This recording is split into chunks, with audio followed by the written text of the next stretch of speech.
ময়মনসিংহের গফরগাঁয়ে স্বৈরাচার হাসিনার বক্তব্যের প্রতিবাদে বিক্ষোভ করেছে গফরগাঁও উপজেলা জাতীয়তাবাদী মহিলা দল বিএনপি। ময়মনসিংহ ব্যুরো চিফ মনিরুজ্জামানের তথ্যচিত্রে বিস্তারিত। এ সময় বক্তব্য রাখেন ময়মনসিংহ দক্ষিণ জেলা সহ সভাপতি, গফরগাঁও উপজেলা মহিলা দলের সম্মানিত সভাপতি আফসানা মিমি ও সাধারণ সম্পাদক তানজিলা আক্তার শারমিন।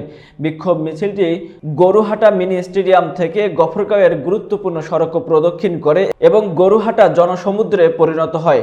দলে দলে আসতে থাকে হাজার হাজার মহিলা নেতাকর্মী। মহিলা দলের নেতাকর্মীদেরকে স্বাগত জানান গফরগাঁও উপজেলার সাবেক যুগ্ম আহ্বায়ক ফখরুল ইসলাম।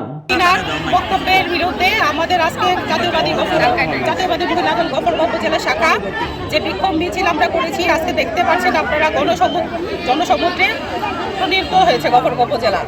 উস্কানিমূলক বক্তব্যের প্রতিবাদে আর বিভিন্ন জায়গায় লিফলেট বিতরণকে কেন্দ্র করে বাংলাদেশ জাতীয়তাবাদী মহিলা দল গফরগাঁও উপজেলার শাখার পক্ষ থেকে বিক্ষোভ মিছিলের আয়োজন করেছেন।